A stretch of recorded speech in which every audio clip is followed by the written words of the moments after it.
please subscribe to the Berkshire Heroes channel. Have you clicked that button yet? Pressed it?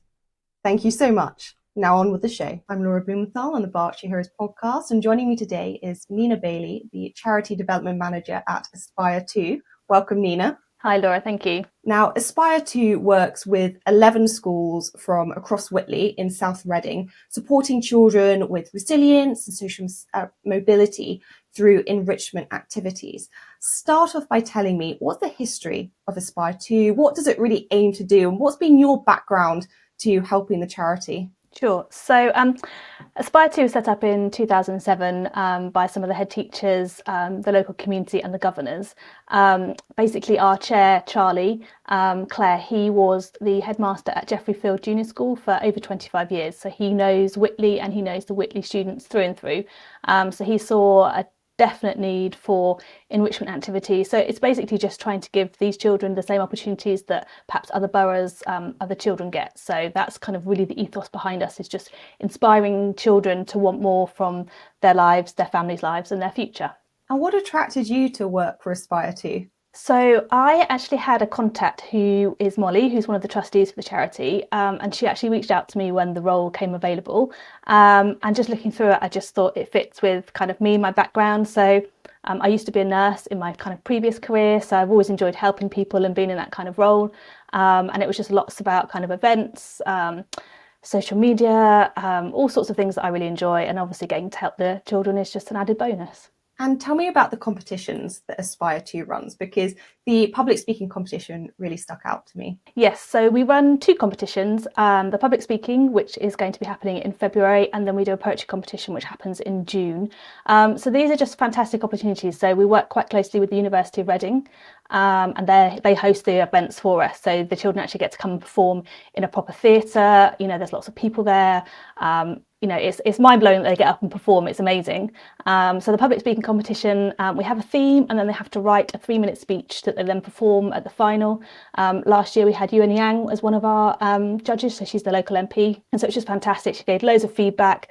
It was really kind of empowering for the children that entered. So they get up, they perform their speech, they're marked against criteria, and then we announce the winners on the same evening. So yeah, it's a really fantastic event for the children, and the families get to come along as well. So it's a really great event. And the children you support, is it just primary schools? Is it secondary school as well? Like, which children do you focus on for support? We have two secondary schools in Whitley. So we have Reading Girls School and we have Heartland High. So we support them as well. And then it's all the primary schools, and we have a nursery as well in Whitley that we support.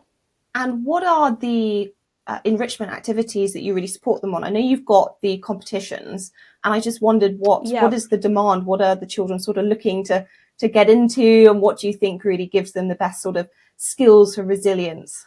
So we do all sorts of things, really. We're always looking for kind of new projects and new people to work with, but things that we've kind of run in the past. We've done early years music sessions for all the nursery aged pupils. So that's really great in terms of just getting confident, just performing music, just being able to perform in front of other people. And the staff report, they see a really big growing confidence with the children from when they start those sessions to kind of when they finish.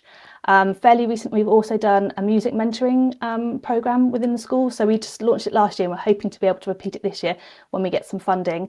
But that was fantastic. So we had two music mentors that went to schools, and they helped kind of the most at risk pupils within those schools. So they had a session every week, and it was basically they could do DJing, music making, singing, lyric writing, whatever they wanted, whatever creative kind of musical area they wanted to work in. And they produced songs, and they kind of created it all together themselves. But alongside that, there was a mentor. So it was kind of talking about how to change the feelings, what's going on at school, all that kind of thing. So again, trying to keep those kids engaged and keep them in school for as long as possible. So that was a really positive project, and the schools really, and the children really benefited from that. Just subtle shifts in pupils. So changes from going, oh, I can't do that, to actually I'm going to give it a try because I've done my music mentoring and it taught me that I can give it a go, and if it doesn't work I can try something else. Just kind of really subtle shifts, but shifts that have a real impact kind of on your day-to-day life and mindset. And we do lots of other things. So we've done like trips to Parliament, we do pantomime trips for the family. We're hoping to do a summer programme of activities in the holidays, because we know that children need experiences and stuff in the holidays, because that's often when they don't have a huge amount to do. So we're looking to do some parent and children stuff in the summer holidays as well. So yeah, we do loads. And the children you support, is it sort of a range of children? So it could be the whole class in a school, or you talked about those who are more vulnerable. Is it children on free school meals or those who might be at risk of exclusion? Yeah, so it's everyone really. So the music mentoring was really particularly focused at those kind of most at risk of exclusion, or the ones that were struggling perhaps the most in school. But our competitions are open to whole classes, all the schools. Our trips depend on what it is we're doing. So sometimes, like we did a year 5 visit to Reading University last week, where they got to go and see what being at university's like. So again, hoping to inspire some of the children to want to go to university. So some of the trips are age specific depending on what they are. But yeah, we try to do a whole broad range of activities across kind of all ages really. And are you seeing an increasing demand for what Aspire 2 provides and support with? Like, what trends are you seeing? I think if you spoke to anybody who works in the charity sector, funding is a huge issue for every kind of small charitable business. So there's lots of different funding plots we apply for, but I think loads of charities applying for each of those. I think the schools find it really difficult with their budgets to be able to provide kind of things additional to what they have to provide.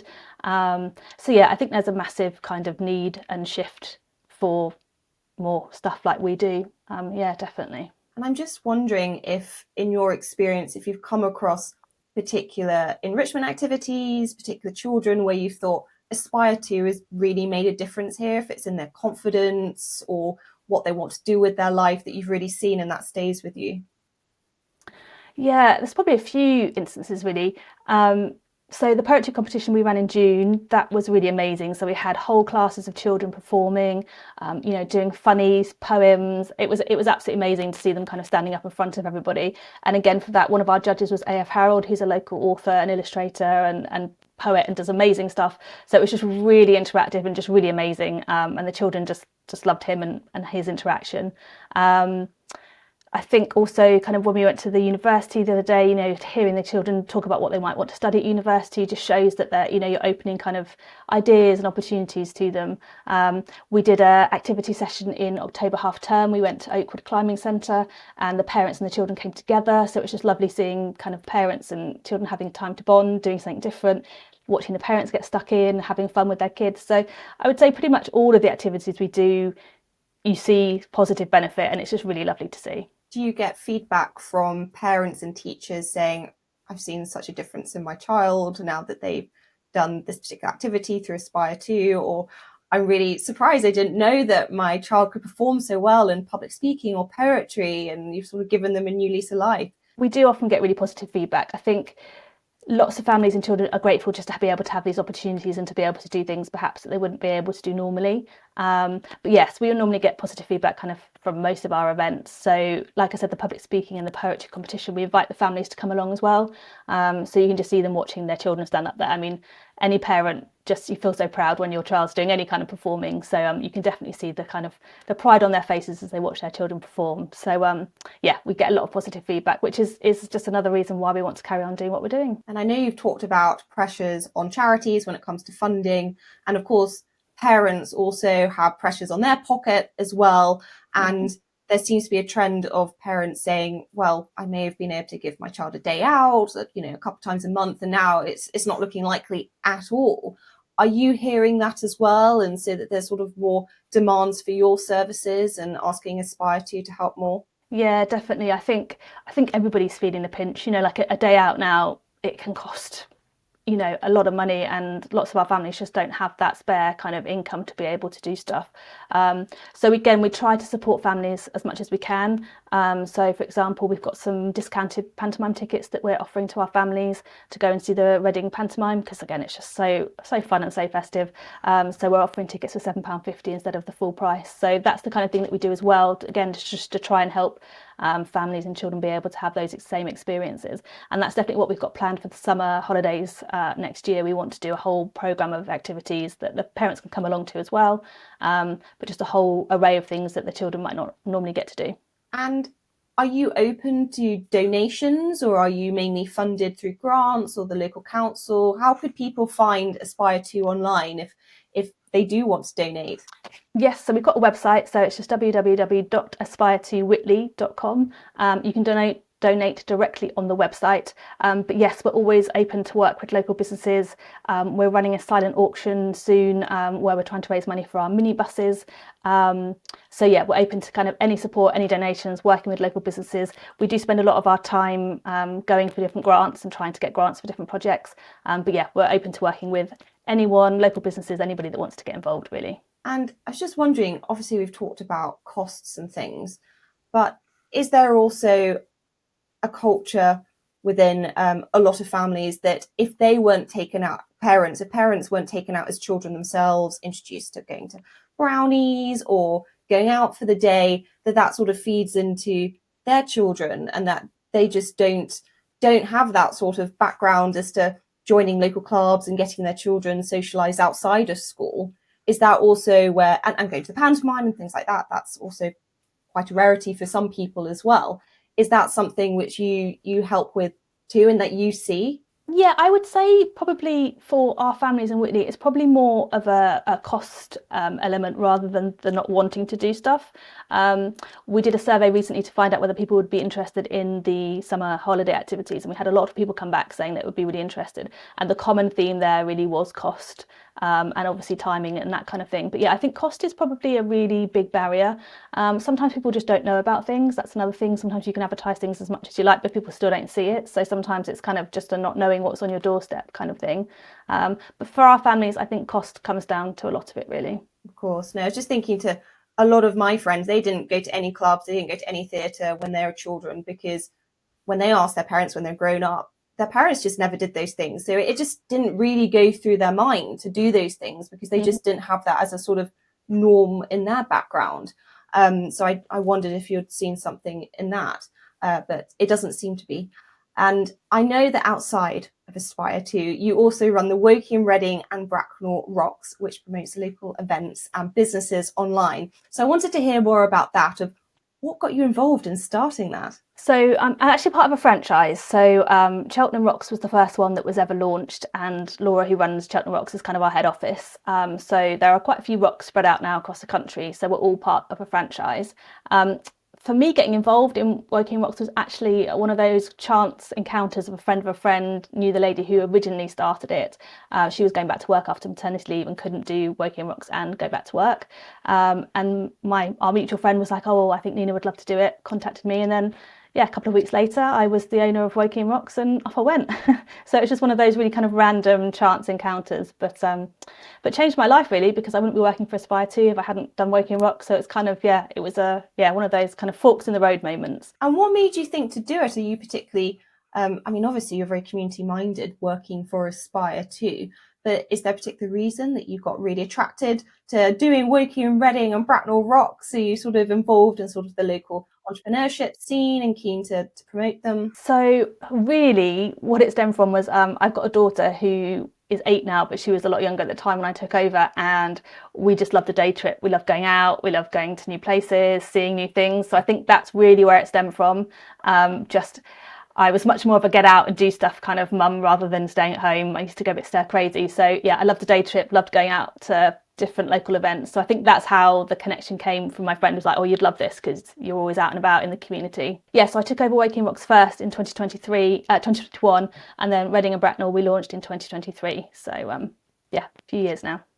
And where can you be found? Because I'm always looking for new things to do, new things to go locally. Are you on Instagram or on TikTok, or is it all website based? I feel like I'm too old for TikTok, but I probably should be on TikTok. But we're on Instagram. But we have websites, so really all the information that you need to find locally are on the website. So each Woking, Reading and Bracknell all have their own website. So it's all local events, local businesses, local things to do. So we have everything. We have places to eat, places to stay, events, shops, local businesses. Yeah, basically everything and anything in one place. So yeah, they've all got their own website. So it's just www.wokingrocks.co.uk, reading-rocks.co.uk, and then bracknellrocks.co.uk. And how do you find what to put on there? Do you create it all yourself from your own knowledge, or do you have businesses, like a council, other event organisers giving you information so you can keep updating it? Yeah, so the whole idea behind the websites is to reduce the amount of time that people have to spend trying to look for stuff. So we all know what it's like when you're searching on Google, you see events, they're either really old or it hasn't got the right information. So the idea is that it's kind of a one-stop shop that you can come and find everything you need in one place. But yeah, it's a mixture of me spending time searching and scrolling. Obviously, I know a lot of the local businesses, so if they are doing events and stuff, I often see it. I often take pictures when I'm out and about because often things are just, people just have flyers up, they don't have any online advertising, so I'm taking pictures when I'm out and about. But yeah, it's kind of a combination of all of it really. But yeah, I'm just attuned to looking for any kind of event. I'm always looking for it. Instagram, I'm always looking for stuff. So yeah, it's just kind of me keeping my eyes to the ground, and yeah, when I see something, I'll pop it on. And who's it mainly for? Is it for families? Is it for sort of young couples looking to do something new? Is it for sort of retired folk? Or is it very broad? It's broad, but it's probably more targeted at families. So we have lots of stuff that you can do with families. Having said that, we do have lots of other events. We have some adult only classes and stuff. So it really is kind of for everybody. Coming up into Christmas, there's just tons of events and stuff. I was actually just putting some on the website before I came on here. So there's loads of Christmas markets, there's loads of carol concerts, all of those kind of things that would appeal to kind of anyone of any age. So yeah, lots for families, but probably stuff for everybody really. I'm going to have to check it out, especially as it's a countdown to Christmas. Yeah, that's the thing. Now it's just like event central. So yeah, it's busy. I mean, it's great that you're obviously so on the pulse of what's going on locally, and you've obviously got all those contacts. So that must really help you in your job with Aspire too, because you've got all these things coming out of your mind all the time of ideas that might be suitable for the children and their parents. So they complement each other really nicely. Yeah, they do definitely. Yeah, it's a really nice crossover. So again, they just marry together really nicely, particularly when we're doing things like looking for events for the summer holidays and stuff in the Oakwood. I already knew Oakwood because they advertise with me with Woking Rock. So it's kind of, I've already got connections with a lot of people. So it's then really nice to be able to kind of span it across two areas really. Absolutely. And I agree with you about just wanting to do new things, experience new things. That's always a really good thing. So I'm so glad that the children through Aspire 2 are getting those opportunities as well, and it's sort of coming to them proactively, and that's also encouraging them to perform and to be articulate and to have that confidence with your poetry and your public speaking competitions as well. So more power to you. It's incredible. Thank you. Yeah, actually at the I think it was the last public speaking competition when we had Yuan Yang, the local MP, she just had some amazing conversations with some of the girls from Reading Girls' School, and you could see them, being inspired, talking to a real life member of parliament. Just, it was lovely to see. So it's nice when you think actually maybe that is a really positive impact and that might be change that person's direction in life because they've had this amazing conversation. So it's lovely to be part of that. So do you get an opportunity to have sort of the movers and shakers of the local area come to speak to the children? Because obviously local MPs are great. AF Harold I know as well. He's like really well known locally for being a poet and creative. Do you have like other people, you don't have to name names, but who are just really contributing and helping and giving these children a boost? Yeah, I think probably Yuan Yang and AF Harold are the ones we've worked with the closest in terms of they move part of our competitions. We haven't done anything where people have gone individually into schools, but we're always looking to develop new ideas and new things. So who knows what's going to happen in the next year. Fantastic. Well, I have a final question for you, Nina, which is, if you were Prime Minister, what would you change about the UK and why? So I've been thinking about this now. My answer is a little bit controversial. And then I asked my mum this morning whether she thought it was appropriate for me to say it or not. But she was like, you should be truthful. So I'm going to be truthful. If I was Prime Minister, the thing I'd want to change is I'd want to go back into the European Union. And I know that's really controversial and I probably shouldn't say it, but that's what I would do. Just for me, I was obviously a Remainer, but over the last kind of 9 years, I just don't see any benefits not being part of Europe. So I'd love to be back in with the European Union. No, that's fair enough. I've recently been reading about 50 Brexit benefits, so it's useful to understand the sort of counter arguments as well. So apparently we have powers now to stop EU convicted rapists and murderers from coming into the UK, which is obviously a good thing, which you couldn't stop before because they've done their time, and but now we can stop them. So that's sort of a one big major thing there. I'll take that as a benefit. Thank you. There are quite a few, but obviously it's still very early days, so we'll see. But whenever I Yeah. ask that question, I always think it's going to be something about people's job or on the topic we've talked about. But sometimes people talk about just banning Marmite instead. Yeah, I was like, well, I think I'm going controversial, but I'm going to go for it because why not? Fair enough. Well, thank you so much, Nina Bailey, for talking to me today and talking about your experience with Aspire 2 and Woking Rocks, and really appreciate talking to you today. You're very welcome.